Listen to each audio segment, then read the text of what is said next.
নমস্কার বন্ধুরা, আজকে বানাবো কাতলা মাছের একটা রেসিপি। সামনেই জামাই ষষ্ঠী, আর এই জামাই ষষ্ঠীতে এই রকম একটা কাতলা মাছের রেসিপি বানিয়ে জামাইয়ের পাতে দিতে পারেন।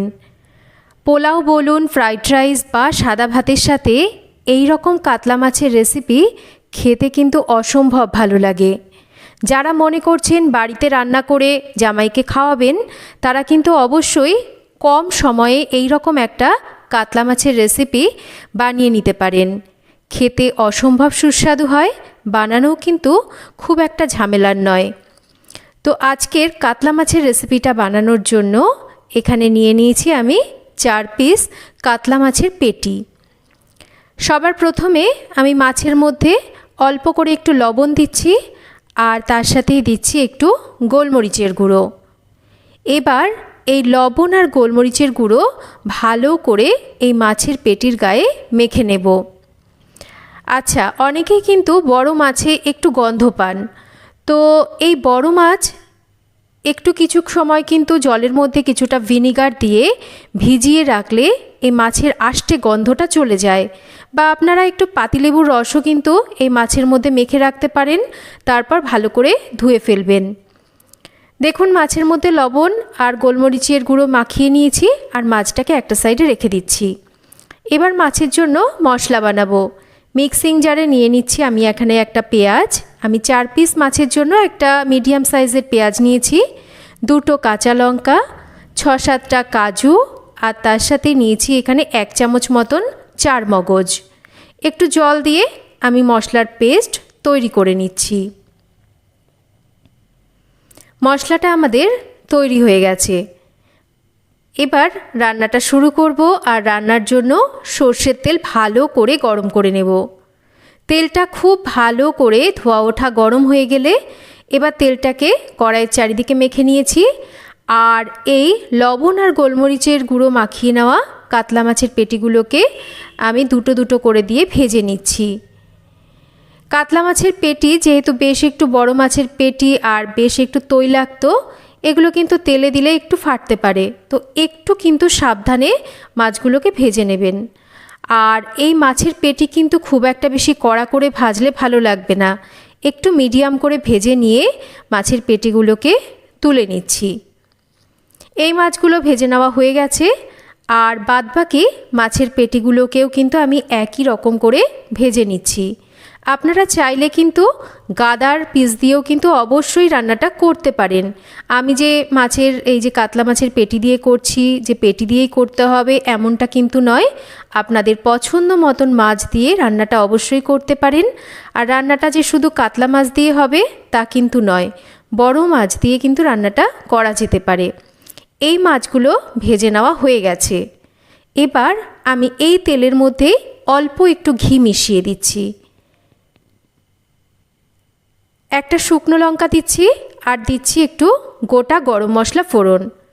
এই ফোড়নটাকে একটু ভেজে নেব। এই যে তেলের সাথে ঘি মিশিয়ে নিয়েছি, এর মধ্যে এই যে গরম মশলার ফোড়নের যে একটা সুন্দর ভাজা সুগন্ধ, এত মিষ্টি একটা সুগন্ধ বের হয়। এবার মশলাটাকে একটু ভেজে নেওয়ার পর দিয়ে দিচ্ছি এখানে অল্প করে একটু পেঁয়াজ কুচি। এবার এই পেঁয়াজটাকেও একটু ভেজে নিচ্ছি। পেঁয়াজটা একটু মোটামুটি ভাজা হয়ে গেছে। এবার এর মধ্যে দিয়ে দিচ্ছি আমি 1 চামচ মতন আদা রসুন বাটা। এবার পেঁয়াজের সাথে এই আদা রসুন বাটাটাকেও কিন্তু ভালো করে একটু আমরা ভেজে নেব। আজকে আপনাদের বানিয়ে দেখাচ্ছি আমি দই কাতলা। তবে দই কাতলা কিন্তু অনেকভাবেই হয়, পেঁয়াজ রসুন ছাড়াও বানানো যায়। আমি আজকে আপনাদের পেঁয়াজ রসুন দিয়ে দই কাতলা রেসিপিটা বানিয়ে দেখাচ্ছি। এবার এর মধ্যে দিয়ে দিচ্ছি একটু জল, তার সাথে দিচ্ছি একটু ঝালের জন্য লঙ্কার গুঁড়ো, জিরের গুঁড়ো দিচ্ছি, ধনের গুঁড়ো দিচ্ছি, আর দিচ্ছি সামান্য একটু হলুদ কালারের জন্য। এই হালকা একটু হলুদ দিলে একটা সুন্দর হালকা কালার আসবে, তবে হলুদের পরিমাণ কিন্তু খুব বেশি দেওয়া যাবে না। এবার এই গুঁড়ো মশলাগুলোকে ভালো করে একটু কষিয়ে নিয়েছি। গুঁড়ো মশলার কাঁচা গন্ধ চলে গেলে ওই যে বেটে রাখা পেঁয়াজ, কাজু, চারমগজ, কাঁচা লঙ্কার পেস্ট সেটা দিয়ে ভালো করে কষাতে দেব। ততক্ষণ আমি দেখুন এখানে নিয়ে নিয়েছি কিছুটা টক দই। দইয়ের মধ্যে দিয়ে দিচ্ছি অল্প করে একটু চিনি। এবার দইটাকে ভালো করে ফেটিয়ে নেব। একটু চিনি দিলে দইয়ের যে টক ভাবটা সেটা কিন্তু কেটে যায়, তাতে রান্নার স্বাদটা ভালো আসে। আর চিনিটা না দিলে, মানে একটু মিষ্টি না দিলে একটু কেমন যেন লবণ কাটা লাগবে এই রান্নার স্বাদটা। তাই অবশ্যই সামান্য করে একটু মিষ্টি কিন্তু এই রান্নাতে ব্যবহার করবেন।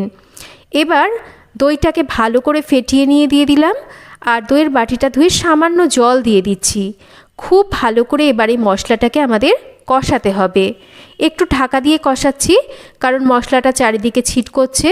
একটু ঢাকা দিয়ে কষালে মশলাটা ছিটকে গায়ে আসবে না। দেখুন মশলাটা খুব ভালো করে কষিয়ে নিয়েছি, তেলটা একদম ওপরে ভেসে উঠেছে। খেয়াল রাখবেন যাতে মশলার কাঁচা গন্ধটা যাতে একেবারেই না থাকে। যতক্ষণ না মশলার কাঁচা গন্ধ যাচ্ছে ততক্ষণ কিন্তু মশলাকে খুব ভালো করে তেল ছেড়ে আসা অবধি কষিয়ে নিতে হবে। মশলা খুব ভালো করে কষানো হয়ে গেলে আমি এখানে দিয়ে দিচ্ছি পরিমাণ মতন জল। জলটা দিয়ে ঝোলটা ফুটতে শুরু করলে এবার ভেজে নেওয়া মাছগুলোকে কিন্তু আমরা এই সময় দিয়ে দেব। আমি যেহেতু একটু উষ্ণ গরম জলের ব্যবহার করেছি, তাই জলটা দেওয়ার সাথে সাথেই কিন্তু ঝোলটা ফুটতে শুরু করেছে। দিয়ে দিচ্ছি এখানে মাছের সাথে 2-3টে চিড়ে নেওয়া কাঁচা লঙ্কা।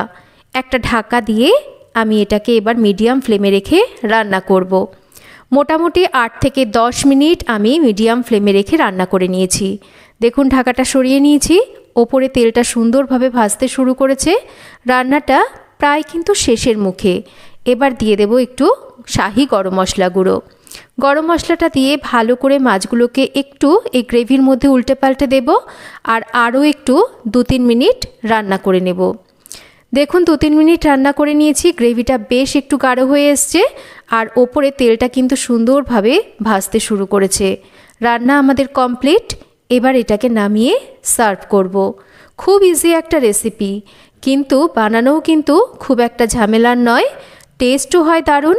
জামাই ষষ্ঠীতে এই রকম একটা দই কাতলা রেসিপি আপনারা বানিয়ে জামাইকে কিন্তু খেতে দিতে পারেন। আশা করছি রেসিপিটা আপনাদের সবার ভালো লাগবে। তো কেমন লাগলো আজকের এই কাতলা মাছের রেসিপি একটা কমেন্ট করে জানাবেন।